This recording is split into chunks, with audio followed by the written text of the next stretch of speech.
అంటే నిన్న నేను ఉపన్యాసం చూశాను. ప్రధానంగా ప్రజలు గమనించాల్సింది తరలి వచ్చినటువంటి జనానికి తోలినటువంటి జనానికి ఎంత తేడా ఉంటుందనేటువంటిది నిన్న యువకులను చూస్తే అర్థమైపోయింది. రావడం ఏదో పెండ్లుకో లేకపోతే తద్దినానికో వచ్చినట్టుగా కూర్చోవడం, మొక్కుబడిగా వచ్చాము కనిపించాము వెళ్ళిపోయామనేటువంటిది తప్ప వీళ్ళు ఎవరు మాట్లాడినా దానికి సంబంధించినటువంటి స్పందన ఎక్కడా వచ్చినటువంటి పరిస్థితి లేదు.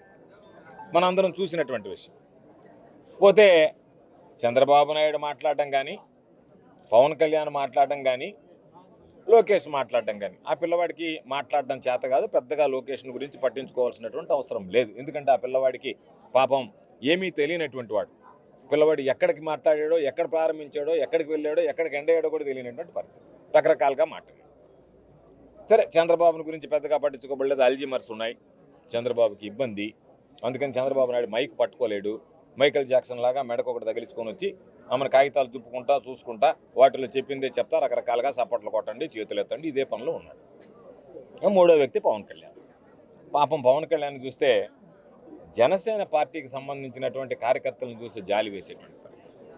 నిన్న చెప్పాడు, జగన్మోహన్ రెడ్డి గారు కొంతమందిని మారుస్తున్నాడు, జగన్మోహన్ రెడ్డి గారినే మార్చాలని. జగన్మోహన్ రెడ్డి గారు మార్చాల్సిన ముందు పవన్ కళ్యాణ్ మారాలి. నీ వ్యక్తిత్వం మారాలి, నీ మనస్తత్వం మారాలి. ఒక మనిషి రాజకీయాల్లోకి వచ్చిన తర్వాత ఆదర్శంగా నిలవాలి. ఆదర్శంగా నిలవడానికి నీ దగ్గర ఏదైనా ఒక్క క్వాలిటీ ఉందంటే వ్యక్తిగతంగా నీకు క్వాలిటీస్ లేవు.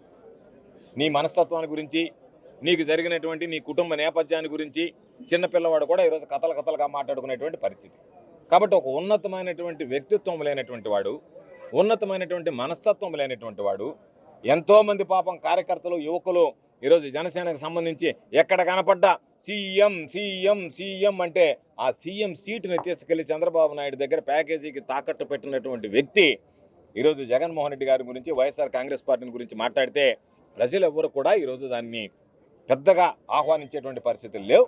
కాబట్టి నిన్నటి యువగళంతో మరలా 2024 ఎన్నికల్లో చంద్రబాబు నాయుడిని ఇంటికి పంపించడం, సాగనంపడం ఖాయం అనేటువంటి ఒక సంకేతాలు ఇవ్వడానికి ఏర్పాటు చేసుకున్నటువంటి సభలా అనిపించింది తప్ప మేము మరలా తిరిగి అధికారంలోకి రావడానికి ఈ సభ ఉపయోగపడుతుందనేటువంటి వాళ్ళ ఆశల మీద నిన్న ప్రజలు నీళ్లు చల్లారనేటువంటిది ఇది వాస్తవమైనటువంటి విషయం.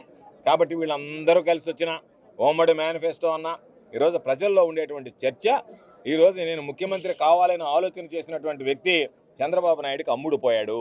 కాబట్టి అమ్ముడుపోయేటువంటి వ్యక్తులకు అండగా నిలవాల్సినటువంటి అవసరం లేదు అని చెప్పి ఎవరైతే జనసేన పార్టీ జెండాని మొదటి నుంచి మోసారో వాళ్లే మాట్లాడేటువంటి పరిస్థితి. కాబట్టి వాళ్ళని తీసుకోవడానికి తెలుగుదేశం పార్టీ శ్రేణులు సిద్ధంగా లేరు. అందుకనే వీళ్ళిద్దరి మధ్య మీడియేషన్ మీటింగ్స్ ప్రారంభమయ్యాయి. ముందు ఆ మీడియేషన్ అయిపోయేటప్పటికి, వాళ్ళకు అవగాహనకు వచ్చేటప్పటికే ఎన్నికలు కూడా పూర్తయిపోతాయి. అప్పుడు దాకా ఎవరి పాటు కూడా తన్నుకుంటా, ఎవరి ఫ్లెక్స్లు వాళ్ళు చించుకుంటా, ఇంకా చొక్కాలు చించడం ఒకటే మిగిలింది. చంద్రబాబు నాయుడు చొక్కా పవన్ కళ్యాణ్, పవన్ కళ్యాణ్ చొక్కా చంద్రబాబు నాయుడు కానీ చించేస్తే ఆ పని కూడా అయిపోయినట్టు ఉంటుంది. అగ్రస్థానంలో ఏదో ఒకరోజు అది కూడా జరిగేటువంటి పరిస్థితి ఉంది. కాకపోతే ఆ ప్యాకేజ్ ఊరుస్తుంది కాబట్టి అతను ఇంకా చొక్కా పట్టుకోలేదు. అది కానీ లేకుండా ఉంటే ఈ రోజుకి ఆ పని కూడా అయిపోయింది. రేపు ఏదన్నా ఆ ప్యాకేజీలో తేడాలు వస్తే జరగబోయేది అదే చూసుకోండి.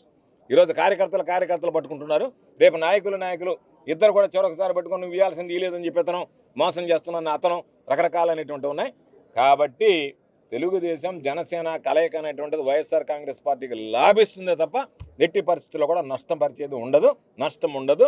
ప్రజల్లో ఉండేటువంటి వాడు, ఒంటరిగా పోటీ చేయడానికి సిద్ధపడినటువంటి వాడు. కాబట్టి జగన్మోహన్ రెడ్డి గారి నాయకత్వాన్ని రాష్ట్ర ప్రజలు కోరుకుంటున్నారనేటువంటిది నిన్నటి యువగళం మోగపోవడంతో అర్థమైపోయినటువంటి పరిస్థితి.